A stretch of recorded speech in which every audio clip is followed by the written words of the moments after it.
Ladies and gentlemen, welcome to the Sheep Get Sheared podcast. I'm your host, Austin Creed.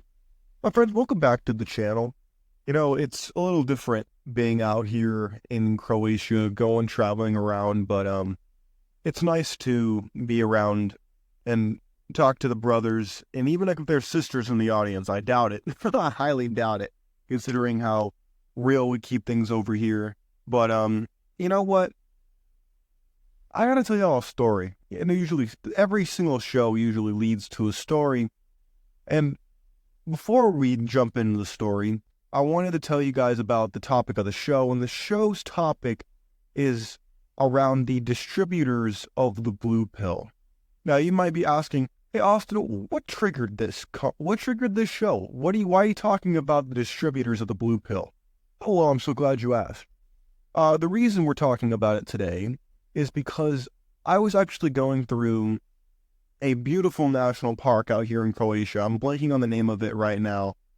I have to look it up. I might put it in my description later.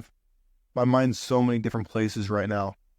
But I was going through this national park and I was having these conversations with people in my group, and I was hearing them talk. I wasn't eavesdropping, trust me. It's not my style. They just happened to be talking right in front of me and right behind me. And I heard people talking about Louisiana and the Ten Commandments being posted on the wall, like being posted in the classrooms. I heard people talking about Christian nationalism. I heard people talking about what Christian marriage is supposed to be, if you could believe it. And it was so infuriating. Now, not for the reason you expect. The reason it was infuriating was because I couldn't help but just stand there and walk, and I thought to myself, how do people put up with this garbage? Like, how does the average guy who knows what he's talking about, how does the average guy who knows what's going on, knows the truth, takes the red pill every day like his vitamins, he knows what's going on, how does he survive in the world of today, knowing what's going on, surrounded by people who are so behind, who are so out of touch with reality, and are so far down the rabbit hole of idealism that they don't even know which way is up, which way is down. They're like Alice in Wonderland. They have no idea what's happening, and yet they seem to know, they think they know everything. I actively try to not be that guy, because that guy sucks, and nobody wants to be around him. I know you might think I'm one way on the show and I'm a different way in person, but I'm actually the same guy. I just don't force my views down people's throats. I don't talk like this around my friends and whatnot, because a lot of them, they can't handle it. That's why I tend to keep to myself mostly and do what I want to do, as a lot of other people who are, under the MGTOW-ish umbrella type tend to do. But as I was listening to these conversations and biting my tongue on not talking, I could not talk. I knew as soon as I opened my mouth, I was immediately going to be like, I can't stop it. I can't stop talking, because I knew that I was going to say some things, and as soon as I started to say some stuff, I knew the conversation was going to shift to not what I had said, but how I had said it. Any of y'all been in that boat before, where you're spitting straight facts, 100% verifiable facts, and then they turn around and they say, you know what? I don't like the way you said that. With no regard to what you said, they focus instead on how you said it, how it made them feel. They make that the issue, not what you actually said, because they can't debate what you said. So instead what they do is they talk about how you said it. And as I was thinking about this, I thought to myself, you know what? Who is the biggest how do people get like this? I knew the answer to an extent, but I really stopped and I thought about it. Who are the biggest distributors of the blue pill? Who feeds these people these doses of idealism, the fantasy, the stuff that never actually existed, but we see it so much everywhere that we think it has to exist somewhere, has to exist in someone, has to be found somewhere. We gotta find it. It's gotta be out there, because It just has to, because we feel like we have to have it. And I thought to myself, and I came up with an answer. You want to hear it? I'm sure you already know the answer. You're just waiting for me to say it. The answer is very simple. The distributors of the blue pill are as follows. Number one is the government. Why? Well, because the government benefits from marriage. They benefit from you being dumb. They benefit from you being a know-nothing, and from you just being a worker ant in plain English. They benefit by you just being another tax-paying dummy and getting drunk, getting high, getting wasted instead of getting informed. And they benefit from that. They benefit from you being married, because whether you get divorced or not, they benefit because they've tied you down. They've given you a marriage license, which is just a legal prostitution license, as far as I'm concerned, with Uncle Sam being the pimp in the situation. If you want to picture a pimp, just picture a pimp named Slickback from the Boondocks show, and then put the Uncle Sam suit on him. That's what the government is. And then whether you get divorced or not, they've won, because you're now in a contract with the government. And as somebody who was in a contract with the government when I was in the military, you best believe the government does not mess around when it comes to when you sign something. Oh, they gonna make sure you stand by what you said you gonna do. So we've talked about the government. Who's next on the list?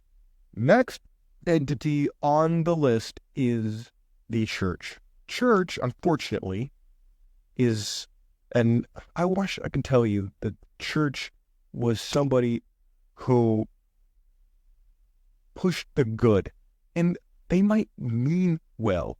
In fact, arguably, they mean really well, but like the missionaries in Hawaii, they came to do good. They did very well indeed.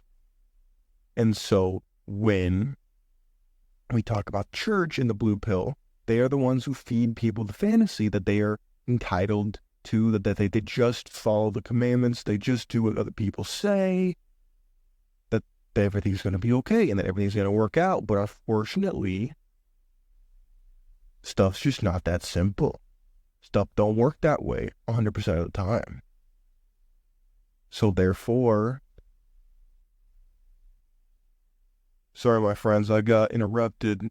What was I talking about? Oh, that's right. I was talking about the church being the second distributor of the blue pill. In fact, I'd argue they are the largest distributor, arguably. You could argue the government is bigger. I'm just going to stick with the church being one of the biggest, if not the biggest. And the reason for that is not because the church is evil. It's not because the church is bad.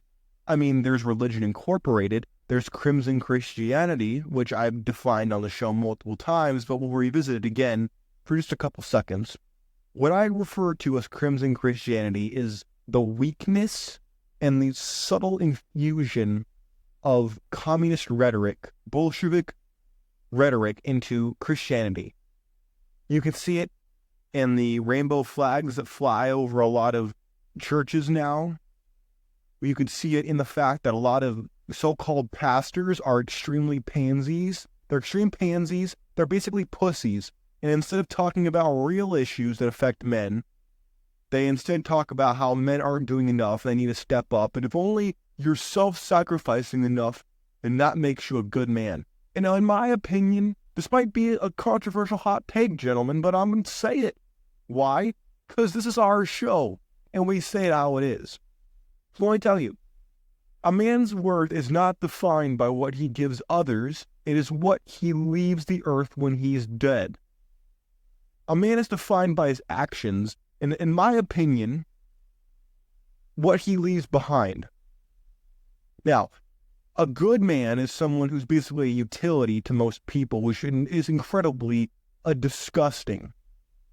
It's incredibly disgusting, because apparently treating yourself like how women treat each other makes you a bad man. Women are told to take care of themselves. You are told as a man to take care of others. Now, can that be beneficial? Yes. Can that be very fulfilling? Absolutely. But does that mean that your entire worth is tied up in what you give?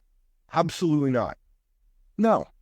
No, it's stupid. Why in the world would somebody think that? Answer, because they're benefiting from it in plain English. That's why they tell you to do that.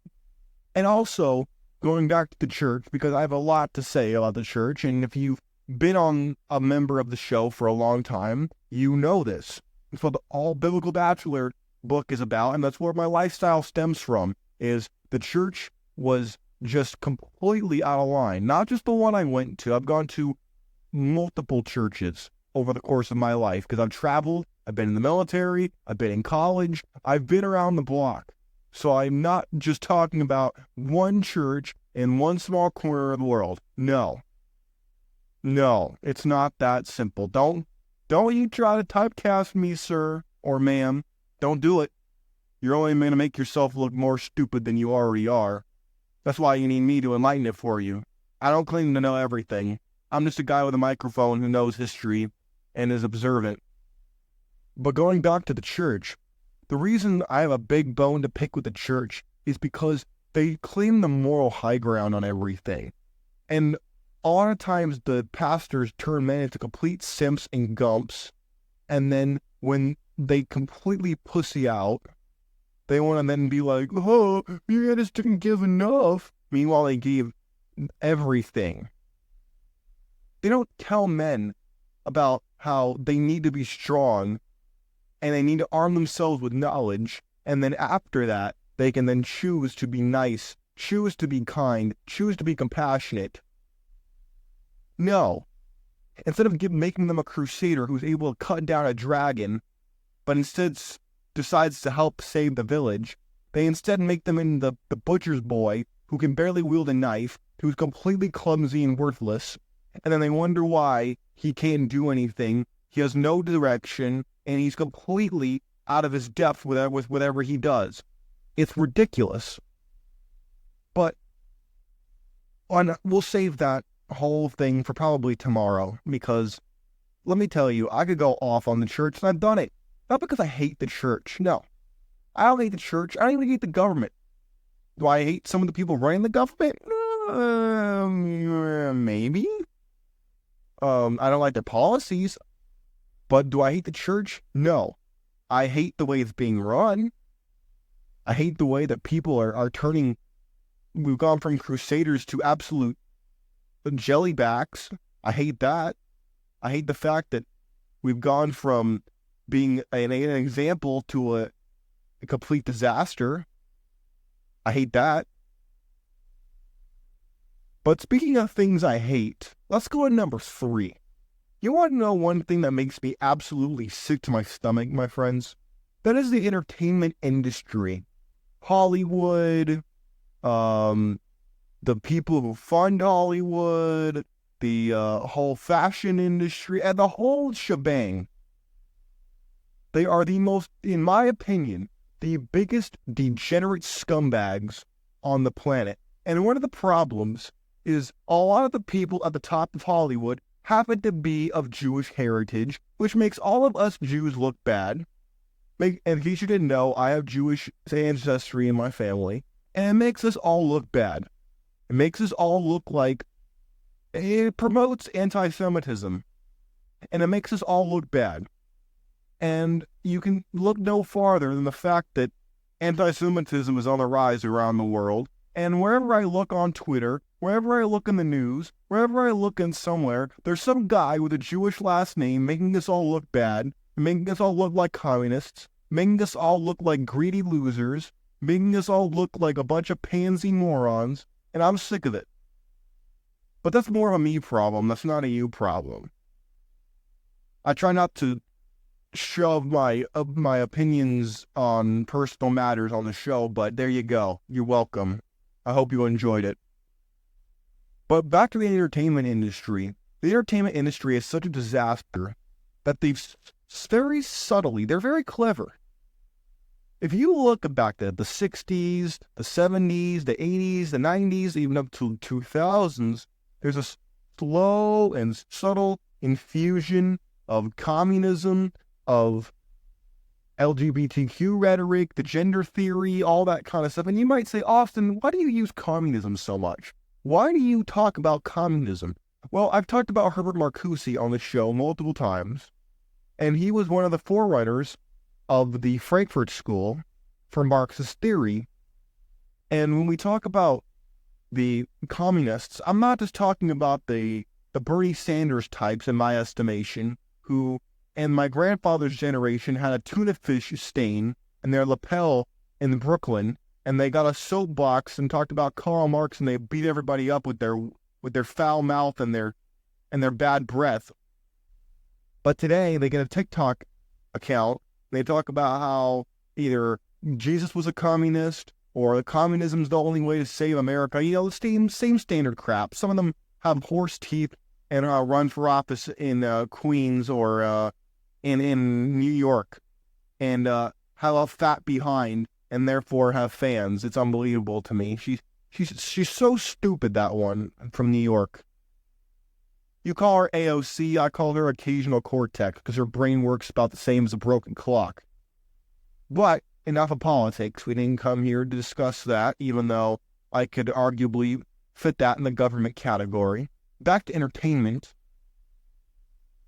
The entertainment industry has slowly but surely degraded everybody into deluding themselves into drugs, sex, and rock and roll, and thinking that everybody should just do whatever they feel like doing, because if they don't, then they're not being true themselves.